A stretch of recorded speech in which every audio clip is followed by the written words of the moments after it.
বউ ধোকা, ছেলে সন্তান ধোকা, মা বাপ ধোকা, এগুলো ধোকা। আরে দুনিয়া গোটাটাই ধোকা বেটা। আল্লাহ বলছে আমাল হায়াতুদ দুনিয়া ইল্লা মাতাউল গুরুর। গুরুর, আল্লাহ বলছে দুনিয়াটা ধোকা, দুনিয়াটা ধোকা। কামাই নাই, বাবার মুখে আর হাসি নাই। কামাই নাই, বিবির মুখে আর হাসি নাই। রোজগার নাই। হাজারো মা বাপ, আমি তো স্পষ্ট বলি, প্রতিদিন বলি এ কথা, মা বাপ গুলো পরিষ্কার বলে দেয় বেটা পড়লে পর, না হইলে বিদের জায়গা। বুঝছি তোমারে দিয়ে হইতো না, তার মানে কি আমার টাকা দরকার। বাপের হিসাব এটা, আমার টিয়া দরকার বেটা, বাইক বিল্ডিং করুন, জমি কিনুন, তুই টাকা কামাই কর। এবার তোর আখেরাত থাকুক বা না থাকুক, তোর চরিত্র থাকুক বা না থাকুক, তোর পরকাল কি হবে এটা পরের বিষয়। আমার এখন নগদ কি দরকার? টাকা দরকার। পড়তি না জন বিদেশ যা, পড়তি না জন বাজারে দোয়ানদারি কর। হ্যাঁ, তার মানে লুবি, লুবি, লুবি। সেদিন হাসরের মাঠে আল্লাহ অনেক পাপীকে, নাফরমানকে, অবাধ্যদেরকে বলবে ওয়ামতাজুল ইয়াওমা, তোমরা আলাদা হও, আলাদা হও, বের হও। আহা, এখন তো আমরা সবাই বুঝছেন, যদি এখন বলা হয় যে বেনামাজিগুলো আলাদা হও, যদি এখন বলা হয় ফজরের নামাজ যেগুলো পড়ো না এগুলো বাইর হও, যদি এখন বলা হয় হারামখোর, সুদখোর, ঘুষখোর, বিড়িখোর, মদখোর, গাঁজাখোর, বের হও আলাদা, তখন কি পরিমাণ লজ্জা হবে? কথা বলেন না কেন? লজ্জা হবে কিনা বলেন? ঠিক এরকম হাসরের মাঠে আল্লাহ বলবে ওয়ামতাজুল ইয়াওমা, এই নাফরমান আলাদা হও, আমার নেক বান্দাদের লাইন থেকে বিচ্ছিন্ন হও, আলগা হও। আইয়ুহাল মুজরিমুন, তখন ভীষণ লজ্জা হবে, যেহেতু সত্য। এরপর আল্লাহ বলেন আলাম আহাদ ইলাইকুম ইয়া বনি আদমা, হে বনি আদম, আমি কি তোমাকে বারবার বলি নাই আল্লাহ তা'বুদুশ শাইতান, শয়তানের বন্দিগি করো না? এই যে আমরা কি আপনাদেরকে শুনাই নাই? কথা বলেন না কেন? প্রতিটা গুনাহ কাকে অনুসরণ করা? প্রতিটা গুনাহ কাকে অনুসরণ করা? আল্লাহ বলেন আমি কি তোমাদেরকে বলি নাই, আমি কি শুনাই নাই যে আল্লাহ তা'বুদুশ শাইতান ইন্নাহু লাকুম আদুউম মুবিন, সে যে তোমাদের প্রকাশ্য শত্রু, প্রকাশ্য শত্রু। এটা কি আমি তোমাদেরকে জানাই নাই? আপনারা কি শুনেন নাই? সবাই বলেন, শুনছেন কিনা বলেন? হ্যাঁ। এরপর আল্লাহ বলেন ওয়া আনি'বুদুনি, আমি কি তোমাকে বলি নাই যে আমার ইবাদত করো, আল্লাহর ইবাদত করো? হাদা সিরাতুম মুস্তাকিম, এটাই তো সরল সঠিক পথ।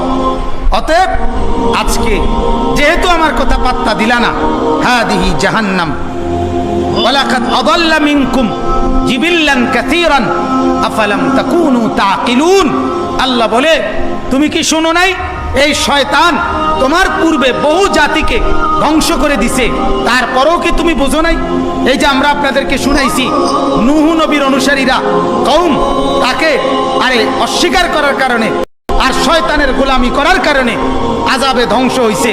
হুদ আলাইহিস সালামের কওম আযাবে ধ্বংস হইছে, লূত আলাইহিস সালামের কওম আযাবে ধ্বংস হইছে, ফেরাউন তার বাহিনী নিয়ে আযাবে ধ্বংস হইছে, নমরুদ তার বাহিনী নিয়ে আযাবে ধ্বংস হইছে, আব্রাহা তার বাহিনী নিয়ে আযাবে ধ্বংস হইছে। এই কথাগুলো আপনারা শোনেন নাই? কথা বলেন না। এটাই আল্লাহ বলেন তুমি কি শোনো নাই? তুমি কি জানো না যে এর পূর্বে কত মানুষকে শয়তান গোমরা করছে, তারপরেও তুমি কেন শয়তানের তাবেদারি করলে? কেন করলা? এরপরে আল্লাহ বলবেন হাদিহি জাহান্নাম আল্লাতী কুনতুম তুআদুন, অতএব এটাই সেই জাহান্নাম দুনিয়ার থাকতে যেটার কথা তোমাকে বারবার ওয়াদা দেওয়া হয়েছিল, বলা হয়েছিল নাফরমানি করলে জাহান্নাম, জাহান্নাম, জাহান্নাম। এটা আজকে সেটা দেখো, এখানে তাফসিরে আছে, কোরআনে আছে, হাসরের মাঠে সরাসরি ফেরেশতারা টেনে জাহান্নামকে হাজির করে রাখবে। জাহান্নাম হাসরের মাঠেই উপস্থিত। আগুনের শিকলের মধ্যে টেনে আনবে। তাফসীরের মধ্যে আছে 70,000 শিকল। কয় হাজার? প্রত্যেকটা শিকলের প্রতিটা কড়ায়, কড়া বোঝেন তো, শিকল তো একটার লগে কড়া আরেকটা লাগাইয়া শিকল বাঁধে না, প্রতি কড়ায় 70,000 ফেরেশতা ধরে থাকবে। প্রতি শিকল না, প্রতিটা কড়া ধরে রাখবে 70,000 ফেরেশতা। এইভাবে 70,000 শিকল। এই এত কোটি ফেরেশতা সর্বোচ্চ শক্তি দিয়ে ধরে রাখার পরেও জাহান্নাম তার বিকট চিৎকারে ওই ফেরেশতারা পর্যন্ত তাদের হাত থেকে ছুটে যেতে চাইবে। তাফসীরের মধ্যে আছে জাহান্নামের এই চিৎকার দেখে পুরা হাসরের ময়দানের সমস্ত নবীরা, সিদ্দিকরা, সাহাবারা, আউলিয়ারা, বুজুর্গরা, নেককাররা, বদকাররা সবাই একসাথে চিৎকার দিয়া বলবে, ইয়া রব্বি নফসি নফসি, আল্লাহ আমাকে বাঁচান, আমাকে বাঁচান, আমাকে বাঁচান, আমাকে বাঁচান। তাফসীরের মধ্যে আছে হযরত জিবরাইলের মতো ফেরেশতা, জিবরাইলের নাম শুনছেন না? এই হাসরের মাঠে জমিনের মধ্যে এভাবে থাপ্পড় দিয়া চিৎকার করে বলবে, ইয়া রব্বি সাল্লিম সাল্লিম, আল্লাহ আমি জিবরাইলকে বাঁচান, আমাকে বাঁচান, আমারই তো ভয় হচ্ছে। এটা কেমনে বললে বুঝবেন বাপ? তামাশার এই জিন্দেগি কখন ছাড়বেন?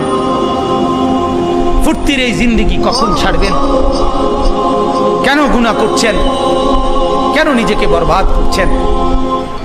কেন ছবি দেখছেন, নাটক দেখতেছেন, সিনেমা দেখতেছেন? ঘরগুলোতে টেলিভিশন কেন চালাচ্ছেন? মা আর বোনদেরকে কেন বেপর্দা চলতে দিচ্ছেন? আহা, কত মুরব্বী, আমার মাঝে মাঝে আফসোস লাগে। 50, 60, 40, 50 বছরের বয়স্ক মানুষ এখনো বছরের পর বছর, মাসের পর মাস বিড়ি খায়, সিগারেট খায়।